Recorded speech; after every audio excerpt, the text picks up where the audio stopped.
Naiba talaga ang Pinoy. Tignan ninyo ang pinagdaanan ninyong hirap sa nakarang ilang araw.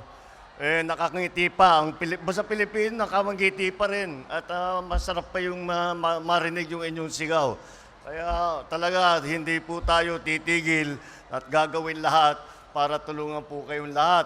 Dahil alam naman po namin na kahit kayo'y nakangiti at nagmamalakas na sigaw, marami po kayong iniisip kung paano alagaan ang inyong sarili, ang inyong mga pamilya, kung saan kayo uuwi. Alam naman po namin yon. Galing lang po kami, before I go on, I would like to acknowledge, of course, ang nakapagsalita na ang ating Mayor Lacuna, and kasama namin siya with the Vice Mayor and the Congressman. Nandun po kami sa Delpan Evacuation Center. At nakita namin kung ano yung mga pangangailangan. At talaga sa ngayon ay ang pangangailangan ay matayo ulit ang mga bahay. Kaya bukod dito, siyempre nandyan kayong lahat, nandyan pa kayo sa mga evacuation center. Wala naman kayong paglulutuan, wala naman kayong pagtutulugan. Kaya naman, ang unang-una, magdadala kami itong mga food pack na ganito, na dapat sa isang pamilya, yung isang food pack, isang kahon, tatagal dapat yan ng mga 3 araw, 4 na araw. Pero huwag kayong mag-alala, kung maubos ninyo sa 2 araw, meron pa yan. Ibibigay namin kung ano yung kailangan ninyo.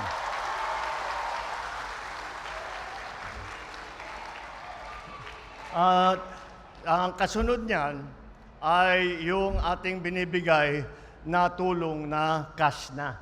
Dahil, kagaya ng nakita ko doon sa Delpan, maraming maliliit na bata.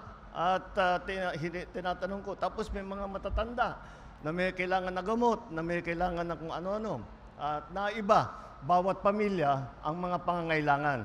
Kaya yung mga kuminsan, yung mga yun ay hindi kasama dito sa aming mga ibinibigay na tulong. Kaya kailangan cash para sa kayo bawat isang pamilya may hawak para magamit para naman dun sa pangangailangan na sa pamilya ninyo. Yung gatas nga ng bata, yung gamot na maintenance, kung ano man. At yung mga ganun po. At nandito po ang serbisyo, yung sa inaalala ko kasi dahil ang sikip-sikip doon sa Delpan, inaalala ko yung maliliit na bata, baka magkasakit. Kaya tiniyak natin na meron tayong medical team na manggagaling sa Department of Health na pupunta, tuloy-tuloy po yan. Hindi na sila aalis, basta paikot-ikot lang sila sa lahat ng mga evacuation center. Kaya pagka meron kayong karamdaman, basta puntahan po ninyo sila at magbibigay sila ng serbisyo sa inyo. At yun lang po, pinangako ko po doon sa mga kasama natin sa isang evacuation center. Pag kayo ay hindi pa namin nauwi, pagdating ng Pasko, ako ay pupunta rito, magpapaparty, mag-Merry Christmas tayo sama-sama. Kaya yan yung pang-udyok ko kay Mayor Lacuna Kaya bilisan mo, kundi magpapakain ka ng libu-libong tao pagdating ng Pasko.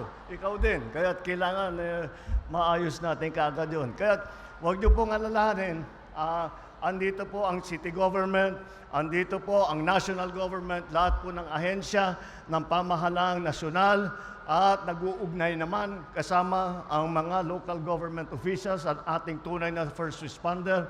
Ito po ay patuloy po namin pagtatrabahuin at titiyakin na kung ano man ang inyong pangangailangan, kami po ay nandito upang ibigay at idulot sa inyo kung ano pang serbisyo ang kinakailangan ninyong lahat. Maraming salamat po. Good luck po. Merry Christmas po.